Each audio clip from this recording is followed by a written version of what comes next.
Bom momento para vocês que mais uma vez nos escuta, nos assiste na Vitória que Faz. Hoje, mais uma vez, com mais um convidado muito especial, um querido amigo, um jovem que já é sucesso, mas que promete muito mais ainda.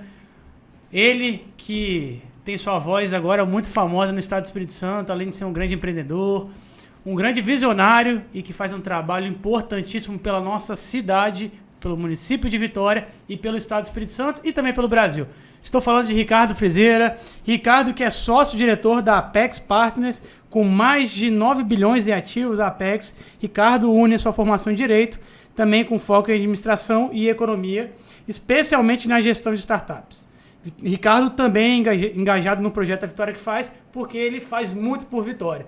Ele tem um papel fundamental em desenvolver, em divulgar a nossa cidade e principalmente em conectar pessoas que investem aqui na nossa capital, gerando emprego, renda e cultura, esporte, lazer e tudo mais de bom que tem na nossa cidade. Eu queria ser 10% disso tudo, bicho. Mas é o que tá no nosso coração e eu acredito que isso tem feito a diferença na nossa cidade. Então, meu amigo, muito obrigado pela participação. Você sabe que a gente tem uma parceria muito boa, mas a minha admiração por você é de fato realidade, porque é o que vem acontecendo. E eu tenho muito orgulho de poder ser vereador na cidade que tem o Ricardo Frizeira atuando. Pô, quem me dera, cara. Quem me dera se eu fosse 10% do que você está falando. Obrigado pelo carinho, obrigado pelo convite, te parabenizar também pela coragem de ter se envolvido na política. Eu acho que a gente precisa de lideranças jovens. Você é hoje uma das principais lideranças jovens que existem na política do nosso estado. Então eu fico muito feliz de ver uma pessoa tão bem informada, capacitada, entrando na política. Eu acho que é importante a gente ter os jovens ocupando esse espaço.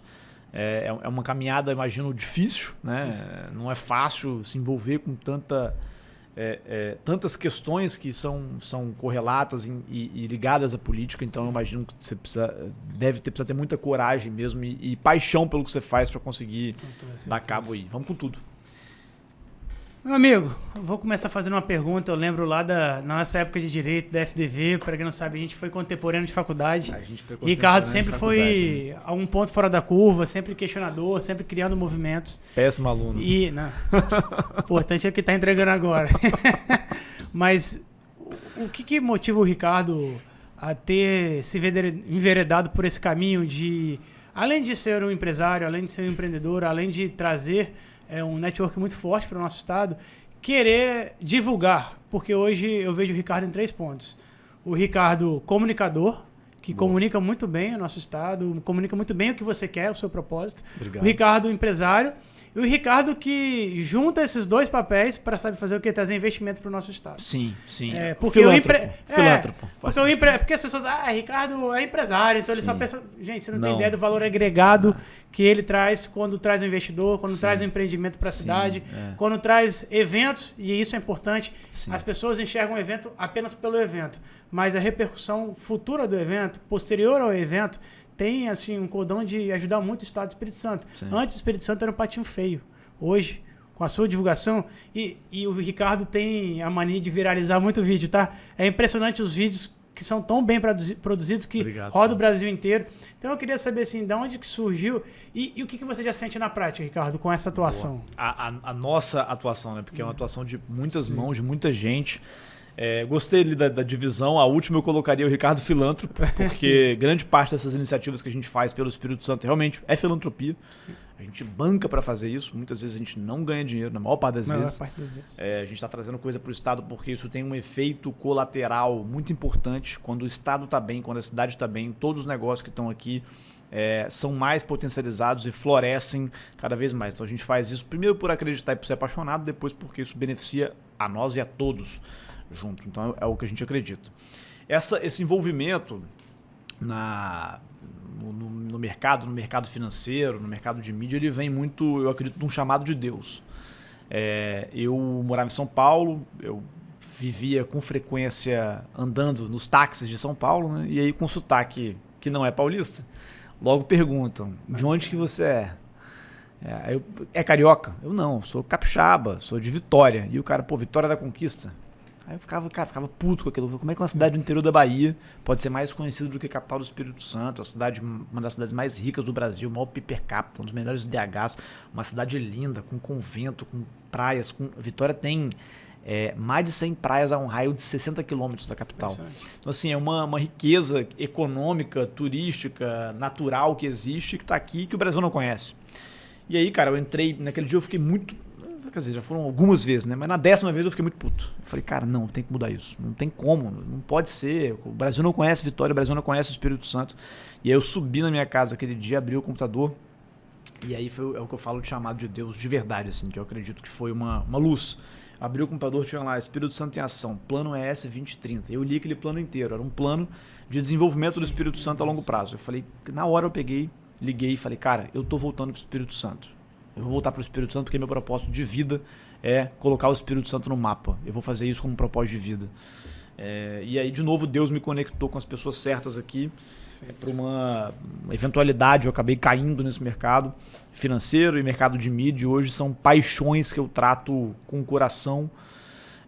E muitas das coisas que a gente faz hoje não é para ganhar dinheiro, né? É para a gente... O dinheiro é consequência. É para a gente conseguir ajudar realmente a transformar o estado, a cidade que a gente vive. Eu vou te dar uma curiosidade aqui. Esses dias eu recebi uma pessoa de Santa Maria de Jetibá lá no gabinete. E ele me perguntou, você tem ideia? Ele levou quase ouro, né? 2 pentes de ovos caipiras de Santa Maria. Hoje em dia, hoje está valendo ouro. Mas ele perguntou, você sabe quantos ovos são produzidos por dia aqui em Santa Maria? Eu falei, eu sei que vocês são... sei que você, né, vive na cidade que mais produz ovos no Brasil. Sabe por que eu sei? Porque eu tenho um amigo chamado Ricardo Frizeiro e ele divulgou. Quem no Brasil, se não tivesse essa divulgação, saberia que Santa Maria de Jetibá é a cidade do Brasil que mais produz ovos. São 15 milhões de ovos por dia. 15 milhões de ovos por dia. Eu falei, como assim? Ele não... Santa Maria de Jetibá é a cidade que mais produz ovo no Brasil. São 15 milhões de ovos por dia. Como uma galinha bota em média um ovo a cada 25 horas, isso dá 17 milhões de galinhas, o que dá, quer dizer, 15 milhões vezes 365... dá 5,4 bilhões de ovos por ano. É impressionante. Então... Mas é o que eu falo, né? E quem divulgou isso? Ninguém. Verdade. Quem saberia isso? Ninguém. A não ser que não tivesse o trabalho do Ricardo. Então, as pessoas têm que enxergar isso muito além. Da onde que vem essa produção do nosso estado? Da onde que eu estou recebendo isso? Que o nosso estado também é produtor. Que também, inclusive, hoje está sendo destaque no agro. Sim, né? Tem sido destaque no agro e um estado pequeno, mas que tem uma pujança muito grande. E se a gente não despertar para isso, se os políticos não tiverem pessoas iguais ao Ricardo, que fazem que a gente enxergue o Estado como um propulsor de políticas públicas, principalmente na área de desenvolvimento econômico, turismo, a gente não consegue desenvolver nada, porque a gente não sabe nosso potencial. E eu falo assim, se eu não soubesse, através da sua informação, Santa Maria, eu não saberia responder aquele município. E eu sou... não a quantidade exata, mas saberia que produz tanto e que é a maior cidade do Brasil, né? Assim, eu falo muito que para você conseguir se vender, primeiro as pessoas precisam te conhecer. É uma jornada de conhecimento. Fluxo de audiência gera fluxo de oportunidade gera fluxo de capital. Então, se a gente quer vender o Espírito Santo no mundo, a gente precisa fazer com que o Espírito Santo seja conhecido primeiro. E esse é o trabalho. Foi por isso que eu me envolvi nessa atividade de divulgar o Espírito Santo. E Vitória também, né? Eu lembro do seu vídeo... Todo mundo sabe da nova orla do canal de Camburi. Sim. E foi um dos vídeos que mais viralizou do Ricardo. Cara, esse vídeo deu 2,4 milhões de views orgânicos. E assim, o investidor vai querer vir para o estado. Vai querer vir para Vitória por causa desse vídeo. Enxergou uma obra maravilhosa. E é aí que eu enxergo esse valor agregado do seu trabalho. E eu te faço assim uma pergunta. Quais são os projetos, ou o que você enxerga para a Vitória a longo prazo de 5, 10 anos, que nós, enquanto poder público e a iniciativa pode ser parceira, porque você sabe muito bem que eu sou defensor das parcerias público-privadas. Eu acho que é o futuro. Não tem jeito, na verdade é o presente em muitos locais. Sabe disso. Então, assim, como que você enxerga a Vitória hoje para isso? Cara, primeiro que eu enxergo assim, tem alguns projetos em Vitória que eu acho que são muito importantes, que estão indo muito bem. Ter conseguido fazer a reformulação da curva da Jurema, fenomenal, cara. Isso é um mega mérito da cidade e da atual prefeitura, do Pasolini. E do empresariado, né? E do empresariado que investiu, também. Que teve coragem de investir. Empresariado. É uma parceria público-privada importante ali. Mérito do empresariado, mérito da prefeitura de Vitória total. A curva da Jurema. Depois, essas parcerias que eu tenho visto nas praças, né, de fazer reformulação das praças, das quadras de tênis. Cara, fenomenal isso. Isso é fenomenal. Isso é dinheiro privado financiando obra pública e no final das contas todo mundo ganha, cara. Então, assim, muito importante isso. Sai de graça pro cidadão, pro cara que vai consumir aquilo lá, ao mesmo tempo você tem uma divulgação. Acho que essas coisas são importantes.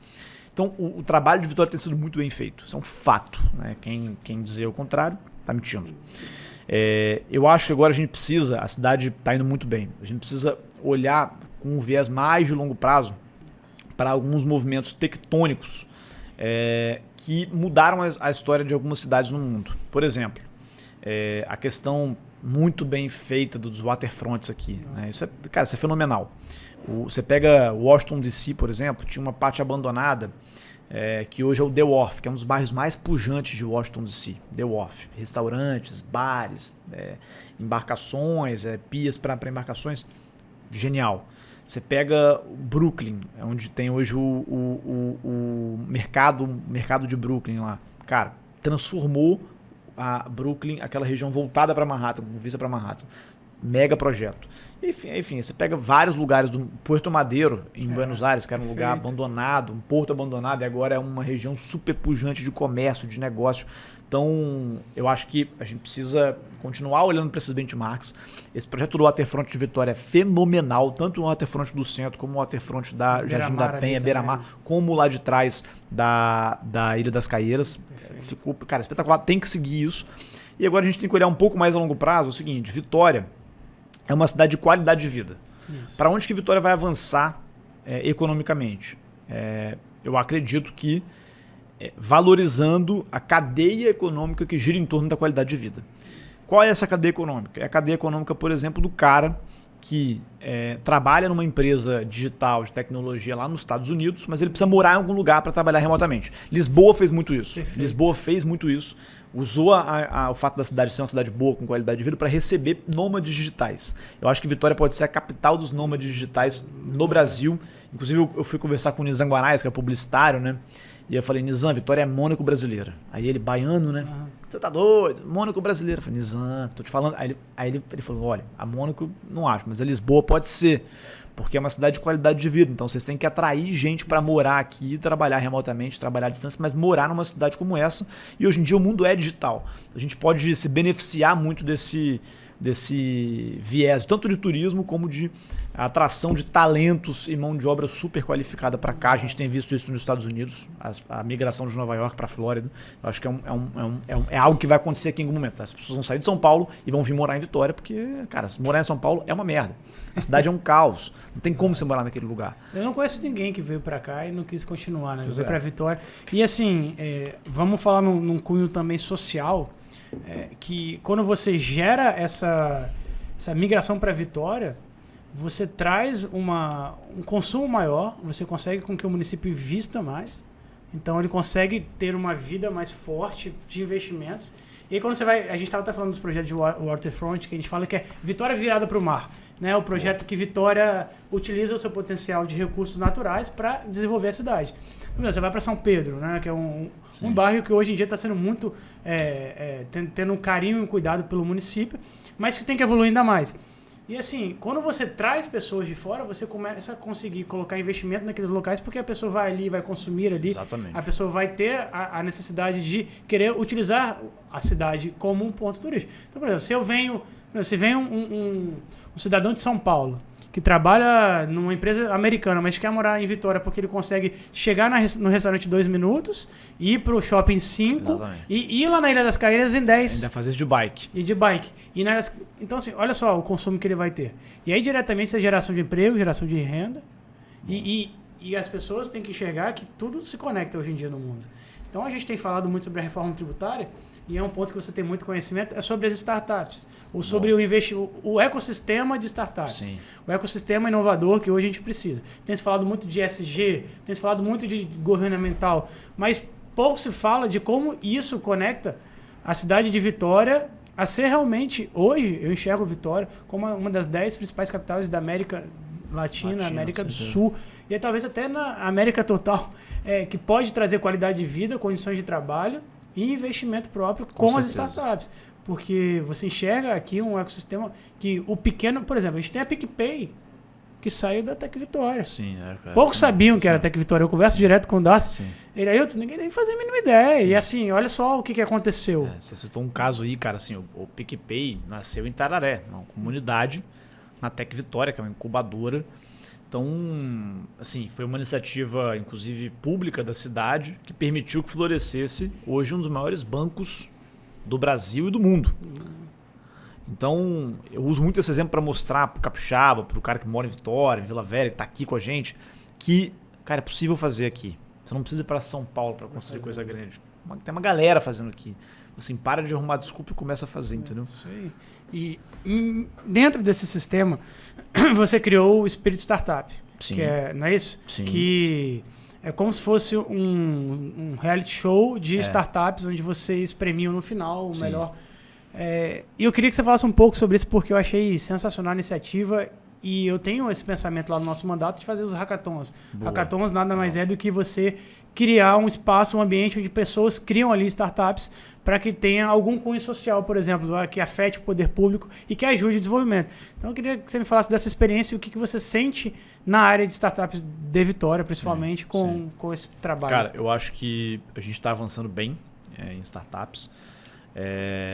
A cidade é propícia para esse ambiente. Também a gente tem o Fundo Soberano, que ajuda muito a movimentar esse ecossistema. Queria que você explicasse um pouquinho no Fundo Soberano. O Fundo Soberano, cara, é um fundo criado pelo Estado para fazer essa mudança de matriz econômica geracional, né? Então a ideia o Fundo Soberano foi criado com os royalties do petróleo para mudar a matriz econômica capixaba para depender menos de commodities, ou seja, menos de café, de petróleo, inserindo tecnologia como uma das principais diretrizes e verticais econômicas do Espírito Santo, baseado no que foi feito em outros estados, como por exemplo Santa Catarina, que hoje é super relevante em tecnologia. E hoje tem tido um razoável sucesso, um bom sucesso essa iniciativa, e eu acho que a gente pode continuar avançando nisso, tanto na cidade como no estado. Aqui, Vitória tem muita vocação para isso, para tecnologia, porque traz capital humano, intelectual de alta qualidade, que tem capacidade de empreender, criar e exportar tecnologia para o mundo inteiro. A gente tem visto isso hoje aqui, muito forte, em Vitória, em Vila Velha, empresas de tecnologia surgindo e florescendo muito rapidamente. Então, eu acredito muito nessa tese, muito nesse negócio de tecnologia. Acho que é um caminho que a gente tem que continuar seguindo aí, com certeza. Muito bom. E essa mudança de visão da matriz econômica que o nosso Estado quer construir, ela anda muito na via de mão dupla com o desenvolvimento da cidade de Vitória. Sim.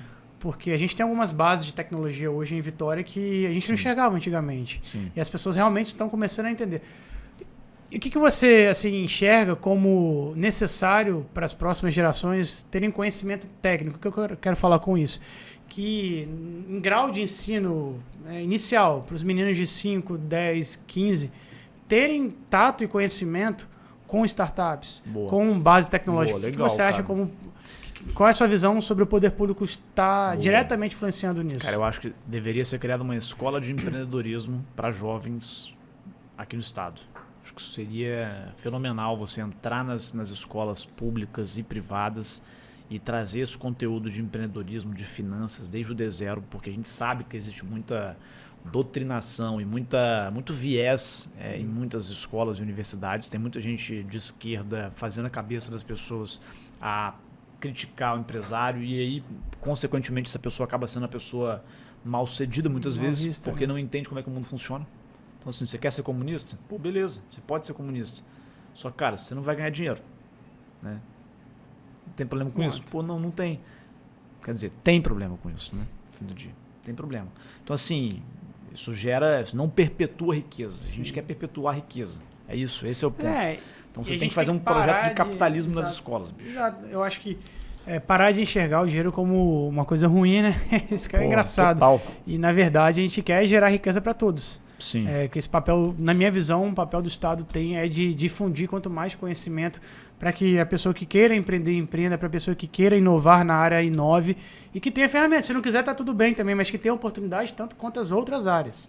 Porque, realmente, se a gente começar a não enxergar o futuro, vai estar fadado ao fracasso total, porque Sim, o futuro é esse. A gente Sim. pode querer discordar, Ricardo, mas ele tá aí, presente. Boa.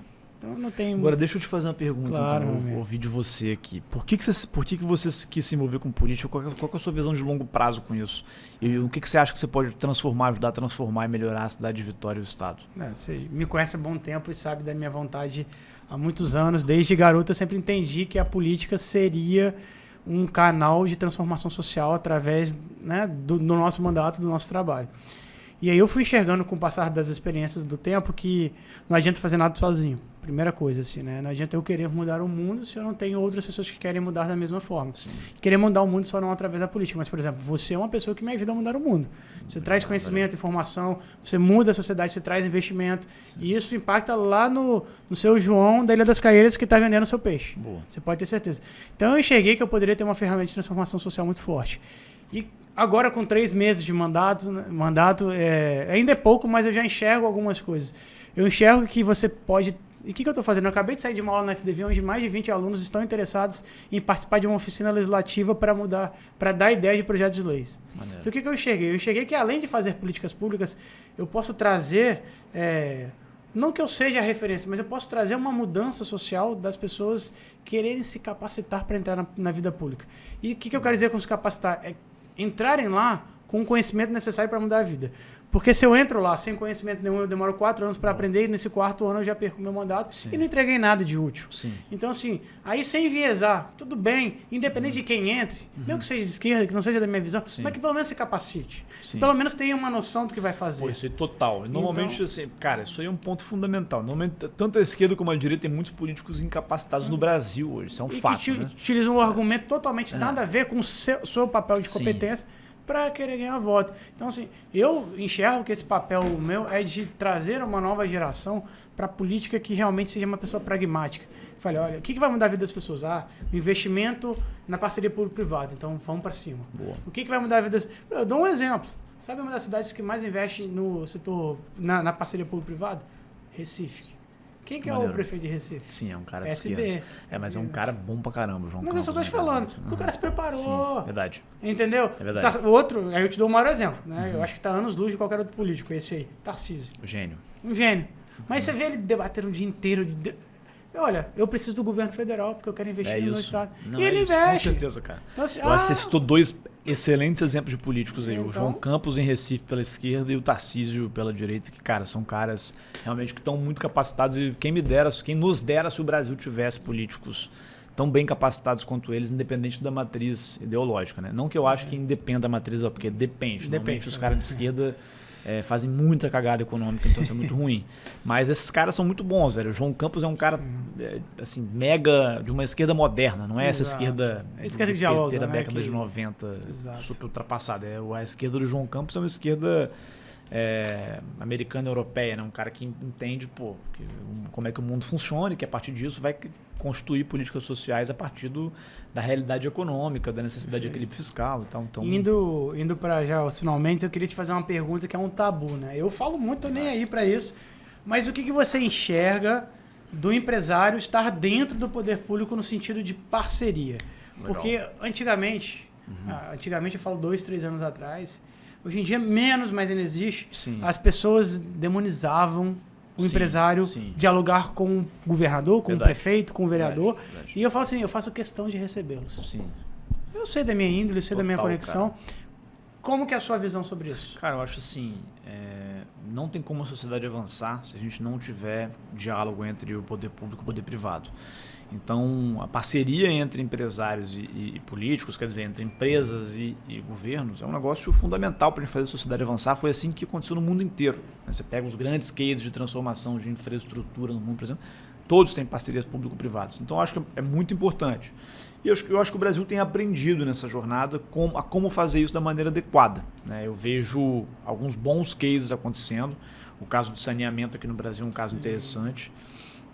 As rodovias, né? As rodovias também, construções de rodovias, aeroportos também, como é aqui em Vitória. Então, cara, isso está avançando, isso está acontecendo. E isso traz, a gente não enxerga, mas lá no fundo isso traz uma necessidade do empresariado brasileiro evoluir. Por quê? Sim. Porque, por exemplo, na concessão de aeroportos, a maioria das empresas são fora do Brasil, porque a gente ainda não tem esse know-how dentro do Brasil para fazer essa gestão. A gente dá o Sim. exemplo aqui em Vitória, a Zurique. Então, assim, isso eu acho que faz com que a empresa desenvolva muito mais trabalho e a empresa traga muito mais conhecimento para poder competir com as de fora. E aí isso traz o quê? Mais emprego, mais capacitação técnica. Então, quando a gente olha só para o que está na nossa frente, é muito fácil, né, falar. Agora, quando você enxerga isso tudo a fundo, Total. Por isso que é necessário o político ter esse conhecimento. Porque quando você vai falar de... Eu estava falando hoje com os alunos. Entendam a diferença de concessão e privatização, porque Sim. toda hora vem um cara que é contra, que quer fazer uma coisa muito ruim e fala, vai privatizar, vai vender tudo. E não é isso. Conceder é trazer o parceiro público junto com o privado, para o privado investir, trazer conhecimento, e não ser o dono daquilo, mas ser um parceiro de desenvolvimento. É o único caminho para o Brasil desenvolver isso daí, parceria público-privada, com certeza. E a gente tem que aplicar isso no Estado do Espírito Santo, tem que aplicar isso em Vitória. Certamente é um dos caminhos para o sucesso. Cara, eu vou deixar um pouquinho você à vontade, mas eu sempre gosto de fazer uma pergunta, e aí você olha na câmera e enxergasse assim, olha, essa minha frase vai mudar a vida das pessoas. O que você quer deixar de frase, não só frase, mas uma construção de raciocínio, para a geração que vem para mudar, para os novos rumos da cidade, para os novos rumos de Vitória, e principalmente o que você gostaria de deixar para quem está te escutando, assim, qual é o papel que você entende importante para as próximas gerações, para o futuro? Boa.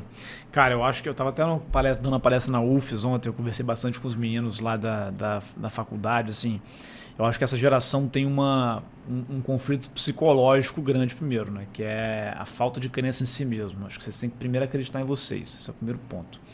Depois, ouvir um pouco mais as paixões, entender um pouco mais qual é a sua paixão, o que você veio no mundo para fazer, qual é o seu propósito, o que você tem de relevante para entregar e seguir aquilo. E depois, aprender a se relacionar, a dialogar, a comunicar com as pessoas, a ouvir. Também muita gente acha que comunicação é falar, né? Comunicação, 90% das vezes é ouvir. Então, eu acho que essa geração precisa lidar bem com esses pontos, precisa ter mais coragem, consumir menos o conteúdo do digital e produzir mais. Eu não estou falando só do Instagram, do TikTok, do negócio, mas, cara, para de perder seu tempo só vendo aquilo lá e começa a entrar na outra ponta de quem está criando aquilo lá. E, além disso, se coloca no mundo, entende? Não fica esperando algo acontecer. Bota para frente seus projetos, fala suas ideias para o mundo, porque pode ser que elas aconteçam, né? E a gente tem hoje as plataformas ideais para que isso aconteça, né? O mundo inteiro pode te acessar, pode te ouvir, se você for capacitado e competente assim, para fazer isso. Então, aproveita isso para realizar seus sonhos, para botar em prática o que você tem aí dentro do seu coração. Acho que é isso. Muito bacana, cara. E aí, a gente sempre fala isso, eu sempre também tenho mais ou menos essa visão de as pessoas perguntarem do que eu tenho de mais enraizado dentro de mim para que eu pudesse chegar onde a gente está chegando. Boa. Claro que a gente tem muito que construir, mas parece papo de curso, mas não é não. Uhum. É papo sério, é confiar em você, é acreditar, é tomar coragem. Ricardo, tenho certeza que mais de 1000 pessoas gostariam de estar no seu lugar. Mais de 1000 pessoas gostariam de estar no meu lugar. Com certeza. Mas, assim, às vezes a coragem é aquele diferencial. Sim. Às vezes você encarar o desafio e receber as críticas. Exatamente. Se você cair na primeira crítica, esquece, porque você vai ser muito criticado. Quanto mais... não me deixe mentir aqui. Quanto mais você cresce, mais você é criticado. Você é criticado, claro, com certeza. Eu tenho certeza que você começou a aparecer na TV, o que aconteceu? Sim.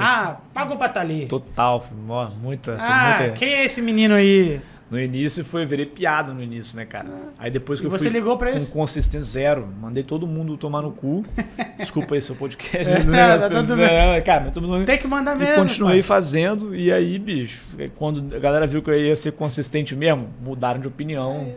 E hoje se torna aqui... E esquece que eu sou amigo do Ricardo, hoje ele se tornou, se não a maior, uma das maiores referências no estado do Espírito Santo de comunicação. E a maior referência de comunicação do nosso estado para o Brasil inteiro. Ele que tem feito palestras no Brasil e no exterior. Verdade. Esses dias ele esteve nos Estados Unidos, em Harvard, em vários locais, divulgando o nosso estado. Olha só que importante com aquele projeto ByS, que é a venda do Espírito Santo no bom sentido, divulgando os potenciais do nosso estado. Então, Ricardo, eu só tenho a agradecer pelo seu trabalho, pela nossa amizade. Tamo junto, cara. Obrigado. Por você também ter acreditado no meu sonho, acreditado no seu. É assim que a gente constrói. Não dá para sonhar sozinho, quando a gente sonha junto, a gente chega muito longe. Então, hoje foi muito especial aqui no podcast, a vitória que faz com o Ricardo Frizeira, que hoje tem feito um papel brilhante, importantíssimo no nosso estado, na nossa cidade, e que vocês vão escutar muito mais o nome desse jovem gênio, jovem prodígio da comunicação, do empresariado, que tem muito contribuído com o nosso estado. Muito obrigado, Ricardo. Tamo obrigado, junto, parabéns aí pela tua trajetória. Vamos com Tamo tudo, junto. cara. Sucesso. Valeu, meu amigo. Obrigado.